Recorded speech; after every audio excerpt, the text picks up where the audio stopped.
আজ কি বানানো যায় বলো তো? দেখি তো হাতে কি আসে। ওয়েট করি।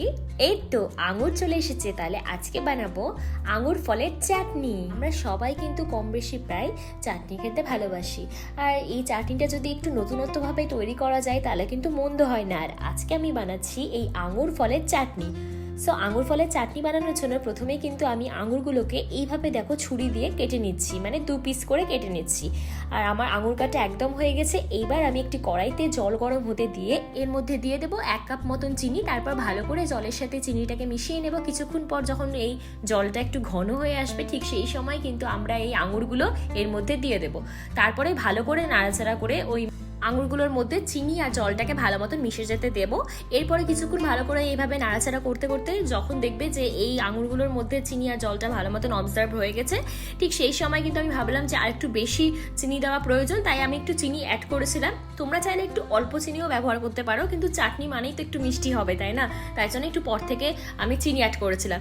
এরপর আরেকটু কিছুক্ষণ ভালো মতো নাড়াচাড়া করে নিয়ে আমরা কিন্তু এটাকে ঢাকনা দিয়ে ঢেকে রেখেছিলাম, ঢেকে একটু কিছুক্ষণ সেদ্ধ করেছিলাম। এই আঙুর ফলের চাটনি বানানোর জন্য মাত্র কয়েকটা উপকরণ লাগছে, এগুলো কিন্তু আমি সাজিয়ে নিয়েছি। আর এখানে দেখো বাটিটা কিরকম সরে যাচ্ছে। চাটনি বানানোর জন্য প্রথমে আমরা একটি কড়াইতে তেল দিয়ে দিলাম। তারপর তেলটা গরম হলে আমরা এর মধ্যে দিয়ে দেবো 2টো তেজপাতা আর 3টে শুকনো লঙ্কা। তারপরে ভালো করে এটাকে নাড়াচাড়া করার পর আমরা এর মধ্যে দিয়ে দেবো 1/2 চামচ মতন গোটা জিরে। আর এখানে তোমাদের বলে রাখি, চাটনিটাকে আরো টেস্টি করার জন্য আমি কিন্তু এখানে 1/2 চামচ মতন মৌরিও দিয়েছিলাম। মৌরি দিলে কিন্তু টেস্টটা খুব ভালো লাগে। তারপরে দিয়ে দিলাম 1/2 চামচ মতন সর্ষে, আর দিলাম একটুখানি ভাজা মশলা। ভাজা মশলাটা কিন্তু আমি গোটা জিরে আর শুকনো লঙ্কা শুকনো খোলায় ভেজে গুঁড়িয়ে তৈরি করেছিলাম।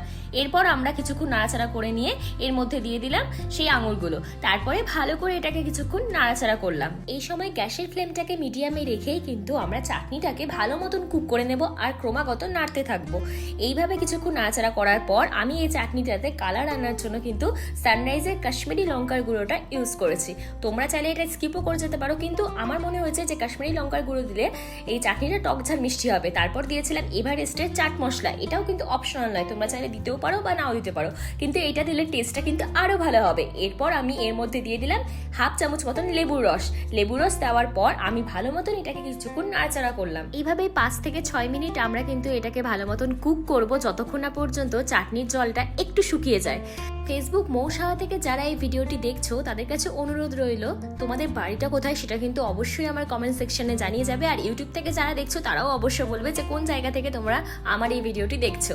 এরপরেই দেখো, যখন তোমরা দেখবে যে চাটনির টেক্সচারটা ঠিক এইরকম ঘন হয়ে এসেছে, ঠিক সেই সময় কিন্তু চাটনিটা তোমরা নামিয়ে নেবে। খুব কম সময়ে কিন্তু মাত্র কয়েকটা উপকরণ দিয়ে তোমরা কিন্তু এই মুখরোচক টক ঝাল মিষ্টি আঙুর ফলের চাটনিটা বাড়িতে খুব সহজেই বানিয়ে নিতে পারবে, যেটা ছোট থেকে বড় সবারই কিন্তু ভীষণ পছন্দের হবে।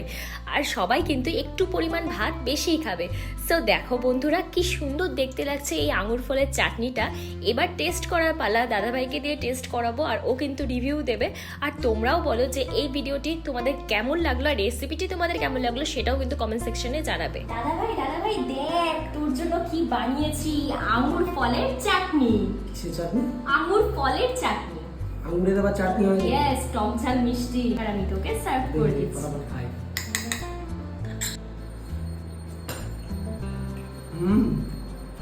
ভালো সত্যি? Heavy heavy. Thank you for the review. সত্যি দারুণ হয়েছে, এসে খেয়ে যাও, বুঝতে পারবে। Thank you, tata.